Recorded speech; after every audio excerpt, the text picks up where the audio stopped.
Guys, Sean here, and we have a 2011 Harley Davidson Limited.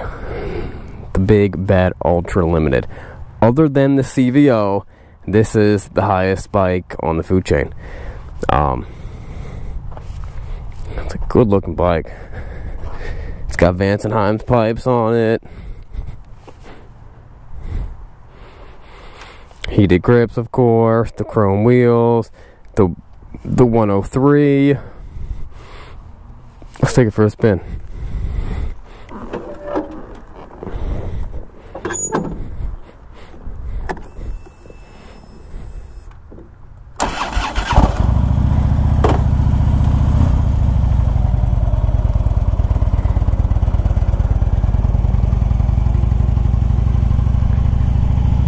You gotta love the Ultra Limited.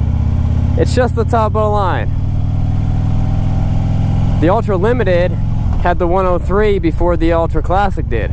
Like 2 years before the Ultra Classic did. When they do the cool stuff, they put in the Ultra Limited first. And these heated grips, oh man, they're amazing.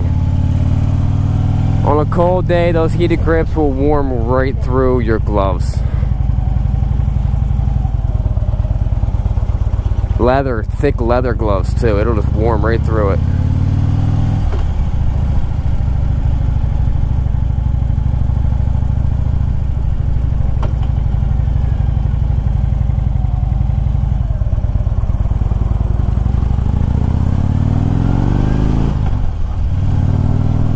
Also, the 103 is a good motor. I've had a couple of these Limiteds with the 103 in it with over like 80 or 90,000 miles. They run for a long time.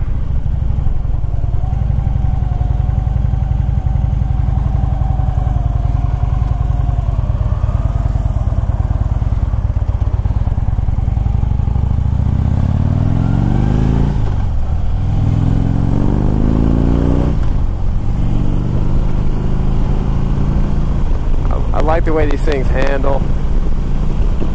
It's a nice, smooth riding bike. You can definitely hit the corners with it, have a lot of fun. It just rolls at the higher speeds, just no problem.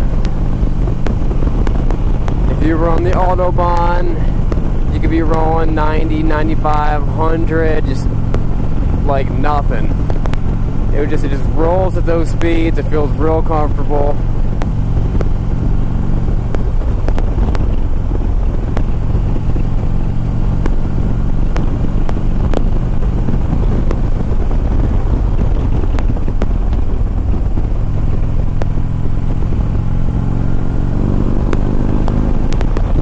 It's a good running bike.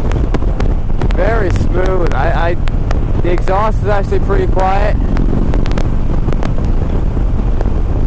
which is nice for a touring bike. You don't want to just hear a screaming exhaust. You want to enjoy everything else. And when you're doing a big tour, the last thing you want is exhaust just pounding in your face. So it's actually a pretty good sound to it.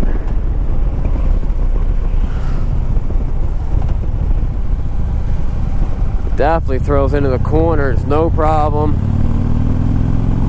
Wow, wow. Whipping it around.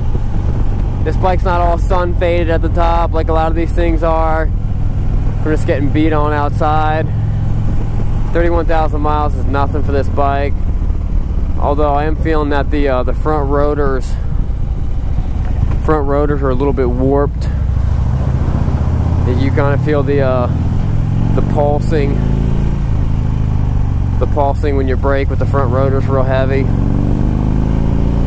I might have a set at the shop. Maybe I'll throw them on there.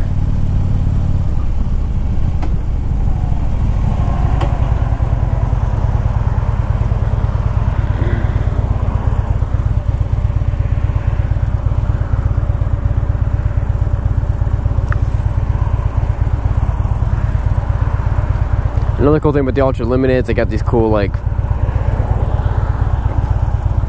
gunmetal, steel colored, like titanium package gauges.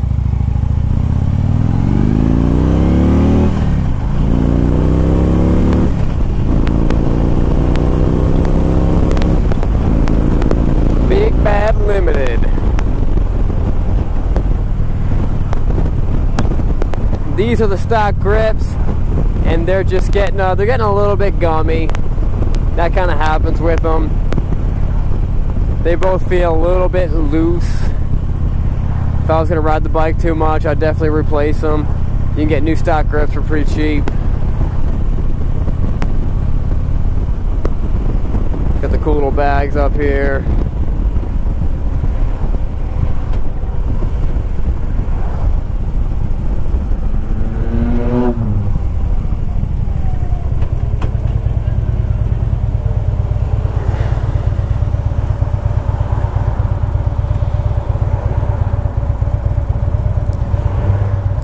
The two little push pins for the radio are MIA.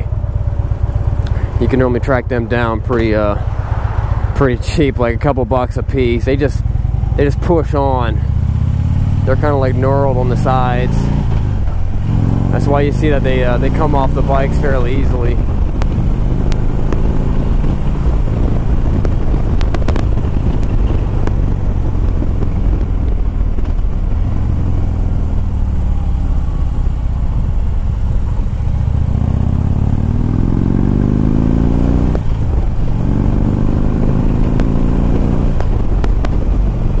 This would be a great bike to do a big tour on.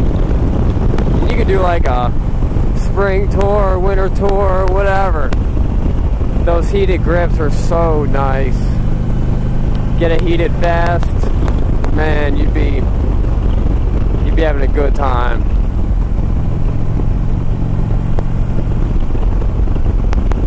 And I do a lot of riding. I do a lot of all year riding. I'm still doing test drives all year round, and I love hopping on these things when it's freezing cold outside and your fingers feel like they're about to fall off. It's just a lifesaver having those heated grips.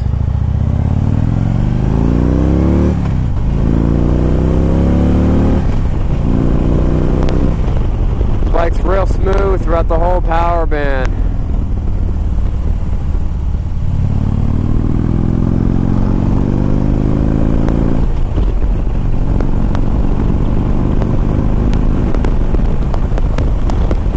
Yeah, Harley Davidson put the 103 in the Limited 2 years before they put the 103 in anything else. They also put the water-cooled heads in the Limited before anything else, but that wasn't until like a couple years later, maybe 14.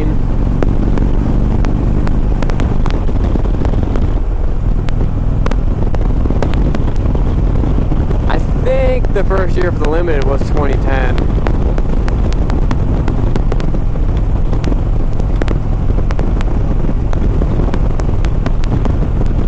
Alright guys, it's a beautiful bike. It's got the Willie G skull. It's a beautiful bike. It's not going to last too long. It runs great. Check out the walk around video. And remember, it's not what you're riding, but where you're going.